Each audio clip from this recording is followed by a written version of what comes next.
Welcome to Exception Handlers, the podcast where CTOs debug the challenges that keep us up at night. I'm Alex. And I'm Bill, and we're here to deep dive into the runtime errors facing technology leaders today. Those real-world problems that only surface when our systems meet the complexity of actual operations. This podcast is brought to you by the LA CTO Forum, a professional organization of technology executives in Southern California and beyond. The forum regularly invites speakers to talk to the members about topics CTOs care about. One of these speakers is a guest on today's podcast. That's right. We're honored to have Denise Tillis, a product coach and trainer, as well as the co-author of Product Operations: How Successful Companies Build Product at Scale. Welcome to the show, Denise. Thanks for having me. Yes, thank you for joining us. We really appreciate it, and we're really looking forward to this conversation. And to start off with, we just wanted to kind of get a basic sense of product operations. So when you step into a new organization, how do you explain product ops, what it actually does, why it exists? Yeah, its most sort of essential core. It's about helping elevate the speed and quality of decision making for product managers. And the way that product operations enables that is through sort of three pillars: the business and data insights, so the quantitative, the product engagement, product health metrics, as well as business metrics, revenue metrics. The second pillar is customer and user insights, so the qualitative. And the third is sort of the operating model, ways of working, process, and practices. And we'll definitely get into the three pillars in a bit. But before that, given that this podcast is really sort of focused on the CTO perspective, from that perspective, how does having a well-established product ops organization help engineering? Well, that's a great question. I think it's about really being able to enable product managers. So if you think about DevOps, right? DevOps sort of closes the loop on system performance. Product ops closes the loop on whether the thing you built moved the needle. And all of the things we need to understand that, helping enable that for product managers.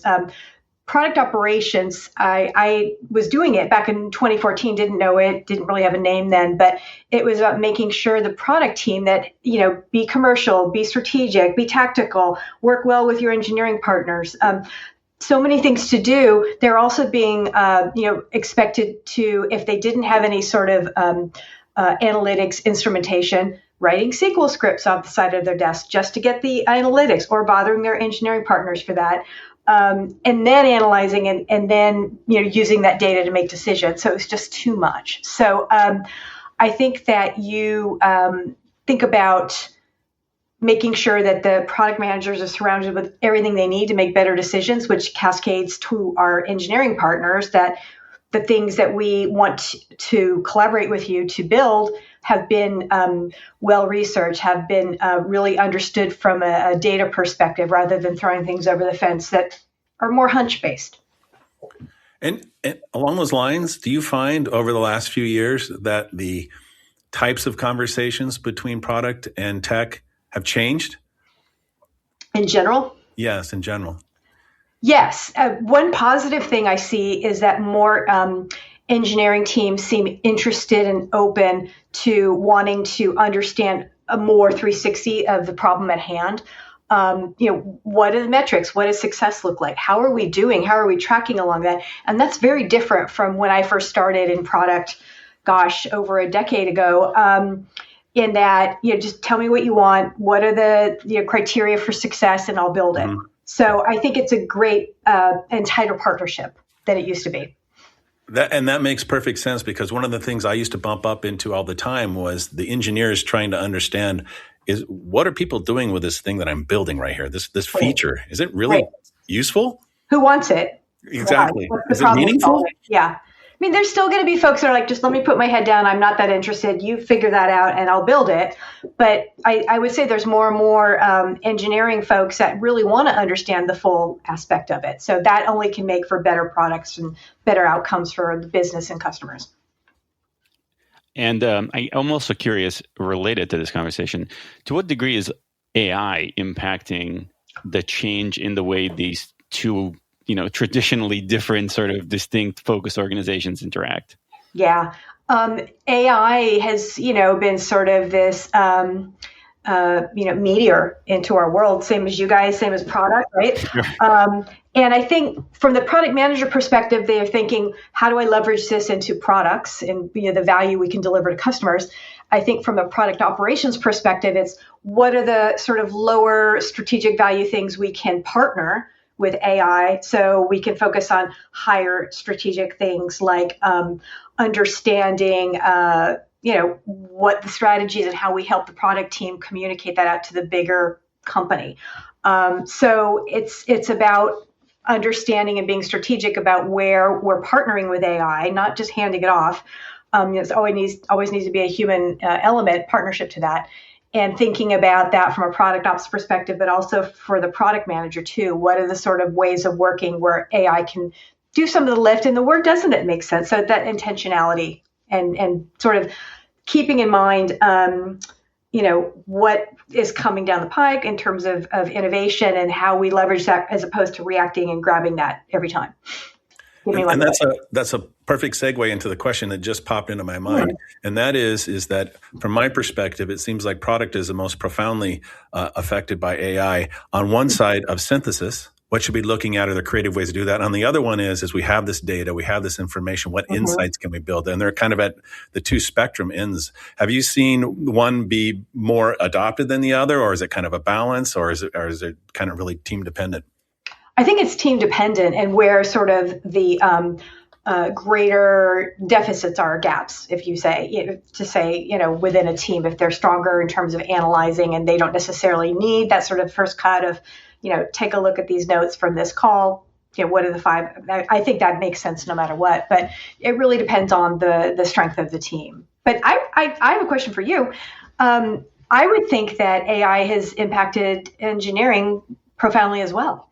Deeply. I mean, almost every podcast we do, there's a conversation about. Yeah, it's not meteor as much as supernova. Okay, there you go. Yeah. But I think more specifically, I think what's happening with AI, and we talked about this in the recent podcast, actually, it's kind of enabling people to do more things than they used to be able to do. And so, like an engineer who's like a focused back-end person, all of a sudden can write some front-end code and get away with, somebody said, AI lets people do a lot of different jobs poorly. And I think that's kind of the worst end of it. But on the best end of it, engineers are probably now thinking more and more about, I add value not just through code, but through domain understanding. And therefore, I'm getting closer to product. Mm-hmm. And product thinking, I can wipe code my way to a prototype. Right. And I'm actually now getting closer to engineering. So it's this weird thing where both sides are sort of converging together into some new thing and are trying to sort of figure out where the boundaries are. And to be honest, I think the companies that are ultimately the most successful with this are the ones that figure out what that boundary is between the new product and the new engineering teams, because clearly the overlaps are growing. Right. In my mind, the way that I see it most effective is that, as you mentioned, the back-end engineer who's, using AI to sort of dummy up some sort of front-end thing, but doing that to speed up the communication. Here's what I'm thinking versus don't need you front-end. So I think as long as we are getting faster at communicating what we want or what the idea is, great, but I don't see it supplanting it.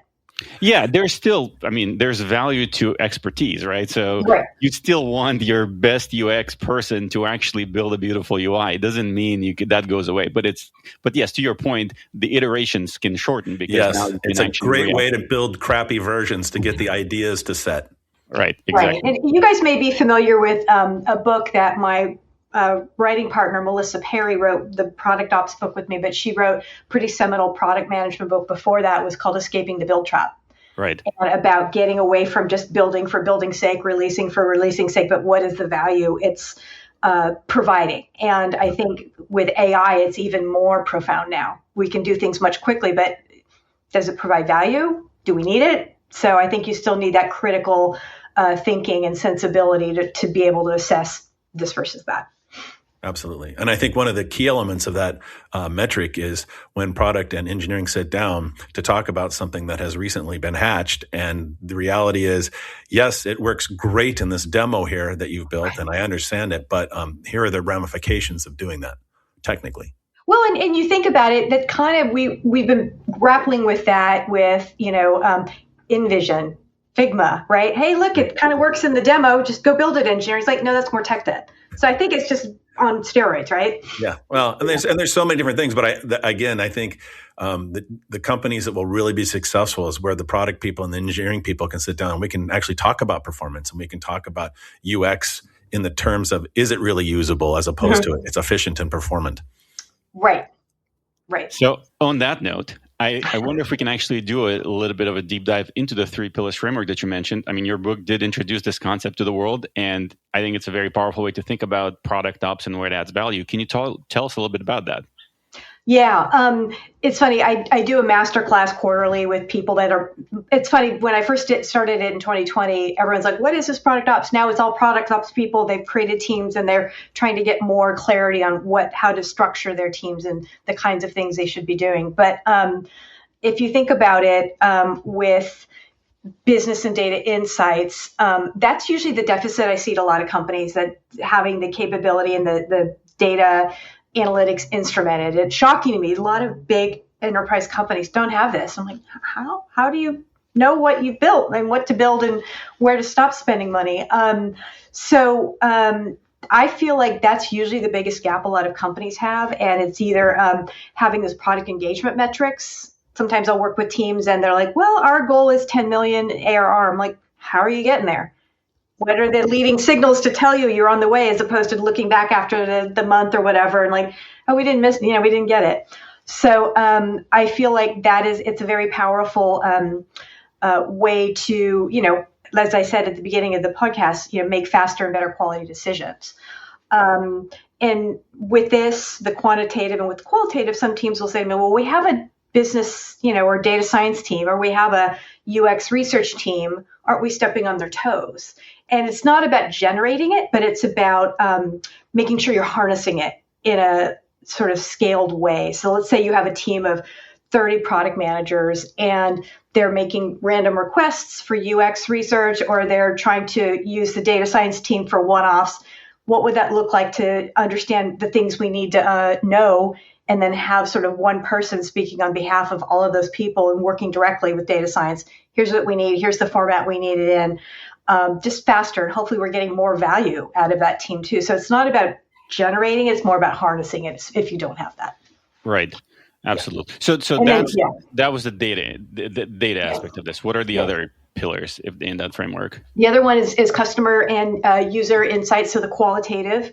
And that's especially, if companies have the UX research, it may be sitting on someone's desktop. Or, have we thought about how we want to atomize it perhaps into an insights database? So that might be a collaboration between product ops and UX research. But that is typically a harder thing for product managers to get access to. But even if they get access, it might be a fire hose. Like, well, what's the so what in here? So product ops can sort of help shape that in a more enterprise level or scaled way to make sure that everybody understands how to access it, and the folks that are generating understand how to package it. So you've got that quant and qual balance. And then the third one is process and practices. What everyone's talking about is the operating model, ways of working, right? How do we work together, and what does that look like, and how we generate revenue, right? So it's about governance. It's about, small things or big things, I guess, road mapping. What does that look like? That's an area I think a lot of companies are challenged with. You'd be amazed how many teams are still in PowerPoint making roadmaps. And, do you guys remember that operation game? I'm probably dating myself, where you kind of putting the funny bone in. I feel like teams are doing that with little boxes in PowerPoint. Is just such a waste of time. So anyway, road mapping, what's the level we're expressing it? Has this been sourced in terms of understanding engineering resources? How are we expressing all of that? So that's a common area that product ops can support. What do the templates look like? How are we generating it? Who are we speaking to? How are we showing our homework, so to speak?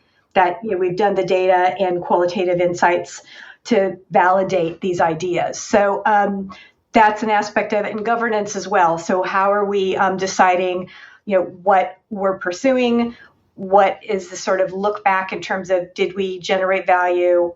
So there's a lot to that aspect. A lot of companies right now are really interested in operating models. And I don't know if that's sort of the new term du jour. Marty Kagan wrote a book kind of touching on that. So, but I think it's long overdue. I think a lot of companies can go faster with a little bit of discipline. Just Sure.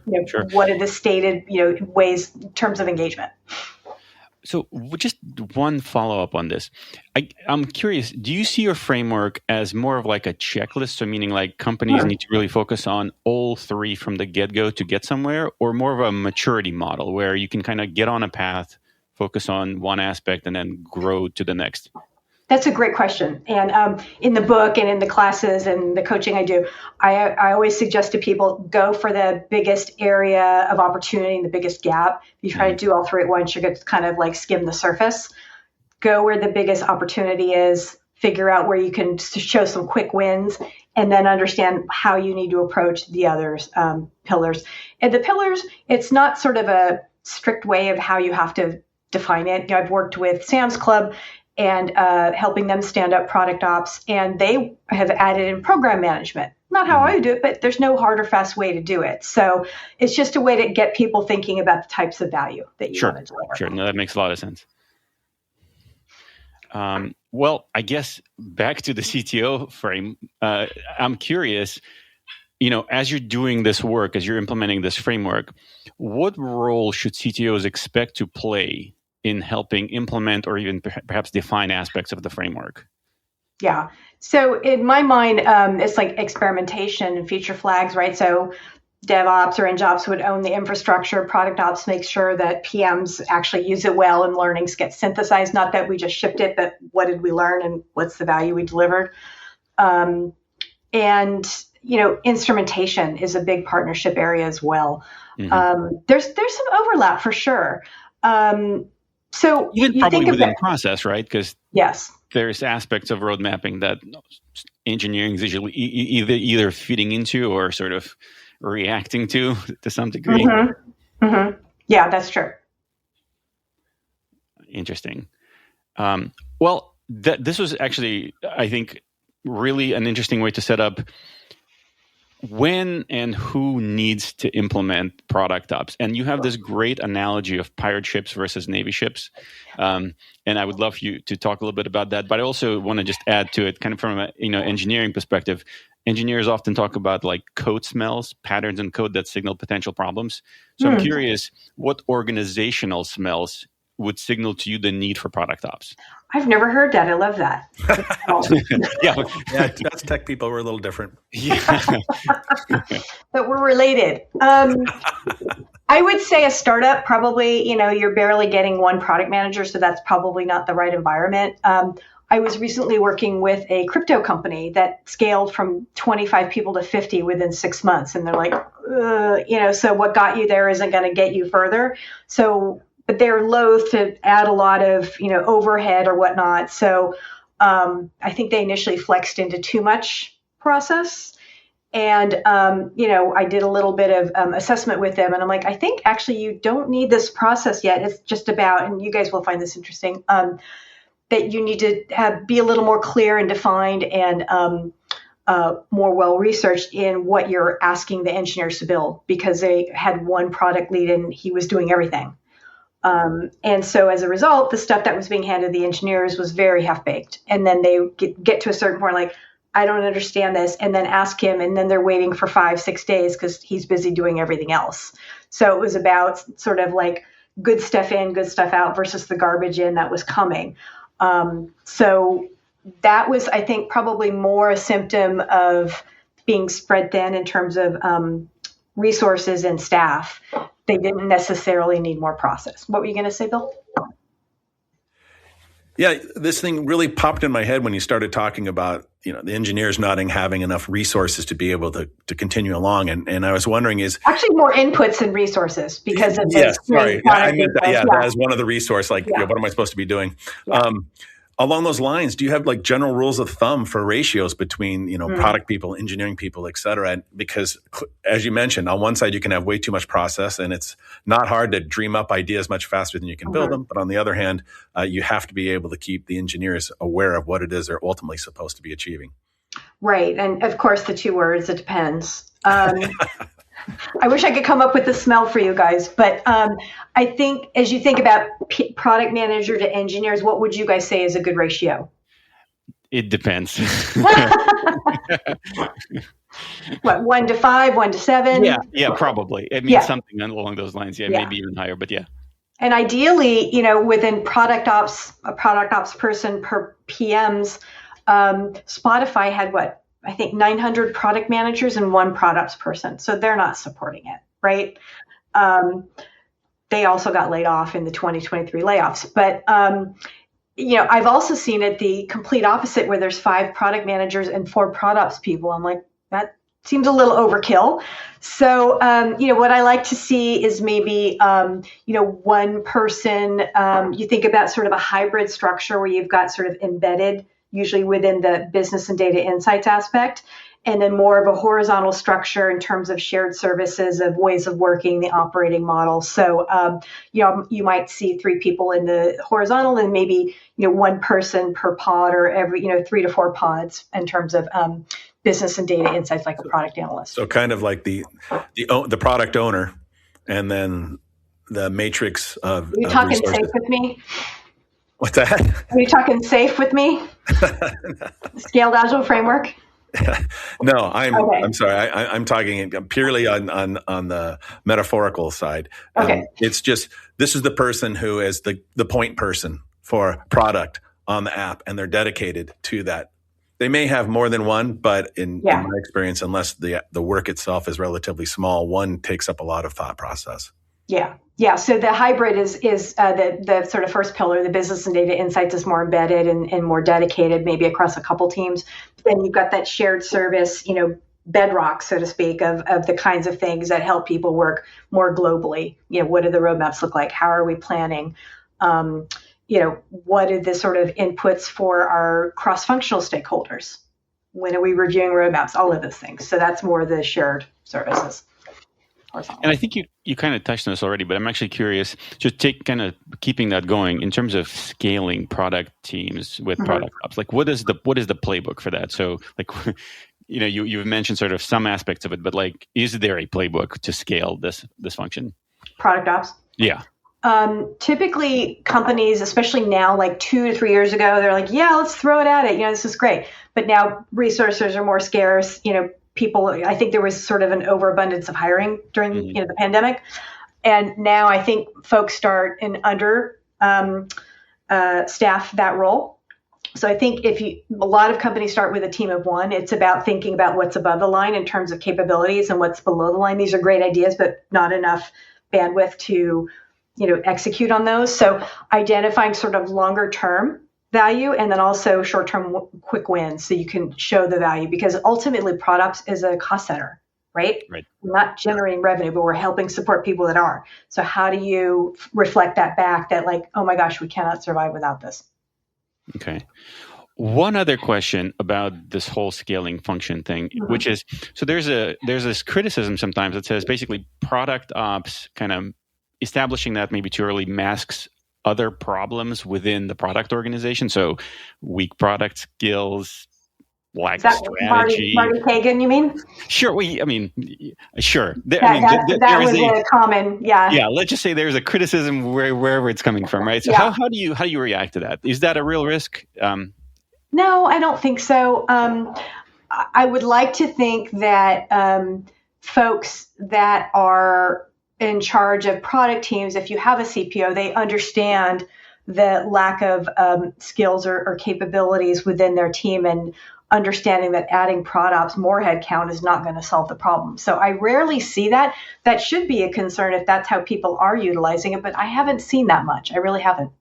Yeah. And I mean, for what it's worth, you can make that argument about any role supporting any other role, right? Right. Sales ops. I mean, is sales ops replacing or supplanting bad salespeople? Any role. Yeah, exactly. Yeah. Like it could mask it, but that's really up to the leader to make sure that they don't have low performers. And then from there, you do the right thing by the organization. Yes. Right. Absolutely. Right. I agree.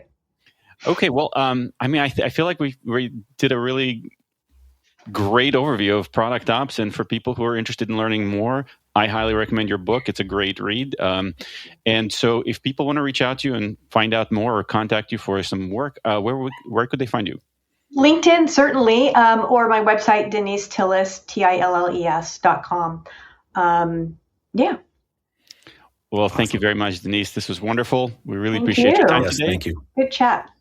And for our listeners, if you found the topic today interesting or relevant, LA CTO Forum has lots of opportunities to engage with other CTOs about topics just like this one. If you're interested in learning more, find us on LinkedIn or on the web at lactoforum.org. And until next time, may your deployments be smooth and your tech debt manageable. And remember, if you can't handle the exception, at least log it properly. We'll catch you next time.